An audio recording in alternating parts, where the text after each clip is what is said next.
convívio onde há contenda. O Senhor está dizendo: não embriagueis com as coisas do mundo, que contamina a alma, que contamina o espírito, mas enchei-vos de Deus, enchei-vos do Espírito Santo, enchei-vos dos frutos do Espírito Santo, enchei-vos dos dons do Espírito Santo, enchei-vos de Deus, comeis a palavra, aleluia. O teu corpo é templo do Espírito Santo. Porque, meus queridos irmãos, eu creio, eu acredito que só será arrebatado e salvo aqueles que tiverem o Espírito Santo. E o nosso corpo, ele não pode ser habitado por mais de 2 espíritos.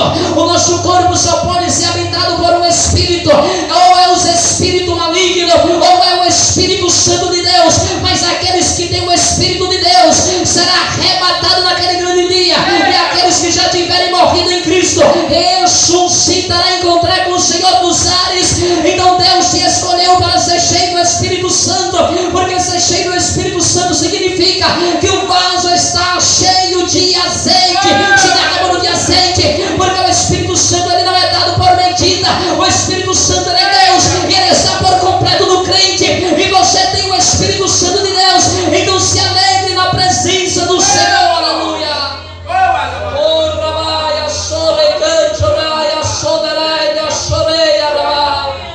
Aleluia, Jesus.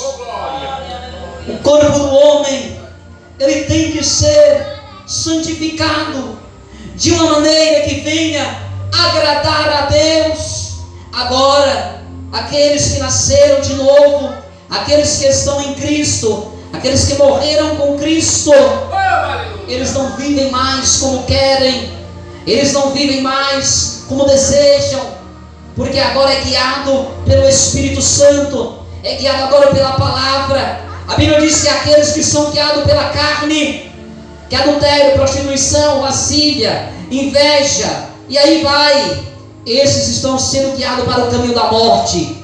Então aqueles que são santificados, que andam segundo a vontade de Deus, eles andam guiados pelo Espírito e no fruto do Espírito Santo, aleluia. E não vivem mais a sua vida de qualquer jeito, de qualquer maneira, porque sabe que agora ele é templo e morada do Espírito Santo de Deus. E o templo, aí o Espírito Santo de Deus não pode habitar em um templo contaminado pelo pecado, pelas coisas deste mundo, porque Jesus, o sangue dele já nos purificou, e nós precisamos andar em santidade diante de Deus, aleluia.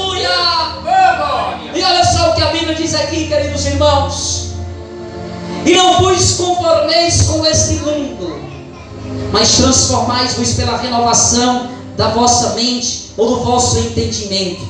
Então a Bíblia vem dizer o que para nós? A Bíblia vem dizer para que nós não venhamos se conformar com este mundo, se conformar com este século. O que é se conformar com este mundo, irmão? Se conformar com este século é nós vermos as pessoas do mundo criando modas que separam o homem de Deus.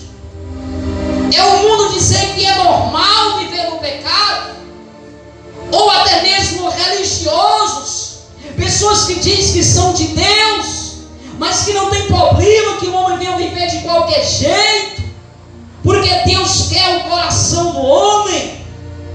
Mas Deus, ele quer o homem por completo. Aleluia. E a Bíblia diz que nós não devemos se conformar. A igreja não deve se conformar com o mundo, não deve se conformar com o pecado, não deve se moldar com o pecado do mundo, mas se santificar, se conservar da contaminação deste mundo tenebroso que tem matado e destruído a vida de muitos cristãos. Quantas pessoas serviam a Deus e ficaram conformados com as coisas deste mundo e acabaram se desviando, porque o mundo ele entra, o mundo ele vai chegando devagarzinho, e se a pessoa estiver se conformando com aquilo, vou deixando, não tem nada, não tem problema, depois eu deixo, depois eu faço, acaba caindo e não tendo mais força de servir a Deus,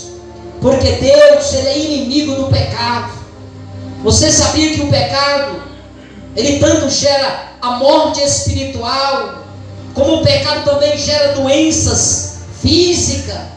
O pecado gera perturbação, o pecado gera depressão, o pecado gera muita coisa na vida do ser humano. Então a Bíblia diz: nós que servimos a Deus, o apóstolo dizendo: irmãos, nós que servimos a Deus, não venhamos se conformar com o mundo, mas transformai-vos pela renovação do vosso entendimento, da nossa mente.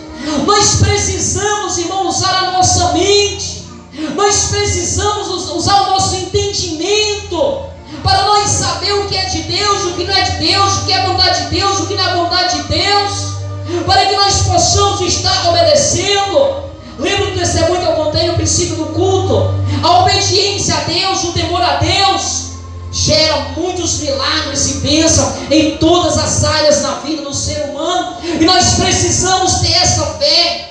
Então a Bíblia diz aqui no versículo 2: e não vos conformeis com este mundo, mas transformai-vos pela renovação do vosso entendimento, para que experimentei qual seja a boa, agradável e perfeita vontade de Deus para a nossa vida.